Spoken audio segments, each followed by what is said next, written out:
Judge Napolitano. Hello, Jamie. How are you? I know to you I may look old. Hope this statement ain't too bold, but here comes the judge. JudgeNap.com. And, of course, this is the last time we'll speak until you're back in the saddle again on the 9th of January. So a Merry Christmas to you, my friend. Oh, right back at you, my dear friend. I think we'll be on, unless you're off, on January 3rd, no? Okay. I'll be then. I'll be here then. Okay, great. Okay, fine. Great, but a Merry Christmas to you. I'm happy to hear that you're back to running that intro that says I may be old.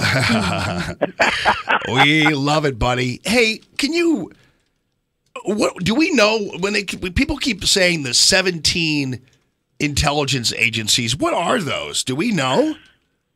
Well, those are the ones that we do know of. They're presumably are ones we don't know of. There's a lot of intelligence agencies that stay below the radar screen. Everybody knows, or most people know, of the Central Intelligence Agency. That is just one of them. There's the Defense Intelligence Agency. The Army has its own intelligence agency. The Navy has its own intelligence agency. The State Department doesn't acknowledge it, but they have their own intelligence agency. There is an intelligence branch in the FBI. Now, some of this stuff is grossly inefficient and seriously overlapping. There's the NSA, which is an intelligence agency.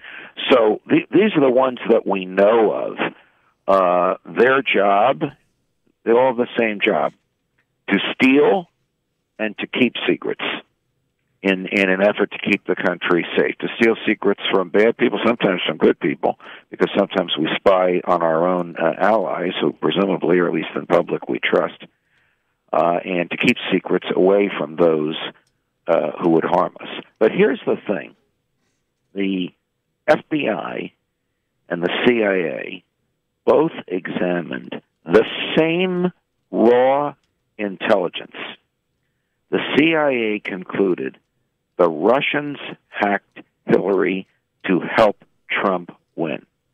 The FBI concluded the evidence is equivocal, and there is no way you can come to that conclusion. Now, where did they get the same raw intelligence from? They all use the same source. That's the NSA. We now know from Edward Snowden's revelations that the NSA has access to every communication by anyone in the United States of America because it's tapped into all the fiber optic cable. So rather than doing their own original spying, today they just get the raw data, which can be unintelligible to the untutored, and they examine it and interpret it. So you have a team from the CIA looking at the same data as a team from the FBI, and they're coming to conclusions that are 180 degrees apart. So why is it then that this has become a story that basically is taken as a matter of fact that the Russians tried to influence the election? Because the media, which virtually all of which thought that Hillary would win, is attempting to justify its wrong predictions by saying, aha, the Russians tricked us. Right. Now, Trump argues this is ridiculous. This is an excuse to justify their failure, and this is a not-so-subtle long-term effort to undermine the legitimacy of my presidency, and I think he's right. The reason I think he's right is because, and I've said this before, so I'm not speaking out of school here, my friends in the NSA told me back in August, and I went with this, and some people thought I was crazy, and some people thought I was onto something, and last night my Fox colleagues thought I was somehow brilliant and predicted the future. I'm just mouthing what my sources have told me. My friends in the NSA told me it was not the Russians. It was the American intelligence community that did this because they hated and hate Hillary. And they hate Hillary because by the sloppy way she maintained her secret emails, she exposed the American undercover agents around the world to death, capture, and torture, and they despise her for it and wanted to be sure she would not be elected president. Well, and what now, I just said is not a new argument, Jamie. It may seem like a new argument to a lot of your listeners because they haven't heard it, because the media is not promoting it, because they're trying to make themselves look good. Right. And I appreciate you drawing that conclusion, because it's similar to the one I drew, but you're more respectable than I am because you're a judge and you're smarter than I am. Not in St. Louis, I'm not more respectable than you are. But now here's what else is happening, though, Judge. Now it's become an issue among some people that Donald Trump, by questioning the veracity of this story, is now seen as undermining the CIA. I've seen a number of different commentators point out that, you know, Donald Trump is undermining the legitimacy of the CIA, and that's dangerous. And to me, again, another formulation of sour grapes. You know, there is no one CIA. There is CIA management. But even within the CIA, your listeners should know the American intelligence community rarely speaks with one voice.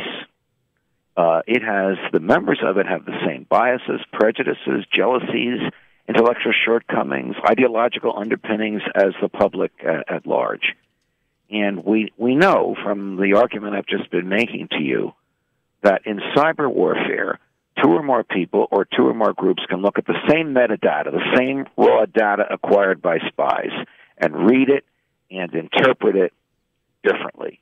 The question is, what is their motivation? Is their motivation to tell the president or president-elect, in this case, the truth, or is their motivation to justify their own behavior? And even within the CIA, there are Republicans, there are Democrats, there are liberals, there are conservatives, there are progressives, there are libertarians. There are some uber-libertarians who strongly dislike the government that employs them. There are pro-Israelis, there are anti-Israelis, there are pro-Palestinians, there are anti-Palestinians, there are pro-Russians, anti-Russian. Spies are of the same political, ideological stripe as the rest of us, and they many times have an axe to grind, which is one of the reasons why we have more than one intelligence agency, because you need more than one set of eyes and ears and biases and prejudices to interpret this data.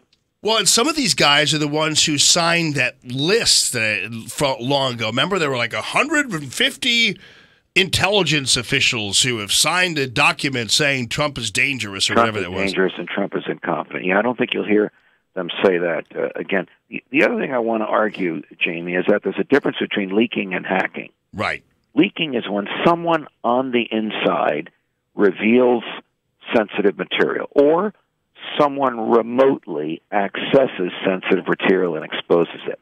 Hacking is when someone remotely gets into an operational system and alters it so that it doesn't truly reflect what was in there. So if someone argues the Russians hacked Hillary to help Trump, you have to ask, what operational system did they alter? What data did they change? What votes did they nullify? Nobody can answer that question because it didn't happen. Well, did somebody hack her? Yes. Julian Assange says it wasn't the Russians, but he's not going to say who it was. Do you remember the weeks preceding Election Day? Every day, right, Assange's people were releasing another 1,000, 2,000, 5,000 emails, and at first Hillary's people said it's not true, and then, of course, they had to acknowledge that it was true. That's not hacking. Yeah, it all didn't right. alter the operational systems. That's leaking. It exposed what was in there. Judge Napolitano, Merry Christmas. Oh, Merry Christmas to you, man. I wanted to talk about the birth of Jesus, but we ended up in all this other stuff. Well, we can still do it because on January 3rd, it will still be Christmas. You're right. Epiphany will not yet have happened. Exactly. I'm with you, buddy. So we'll celebrate Christmas together on the 3rd, friend. God be with you. All right. You too. Your dog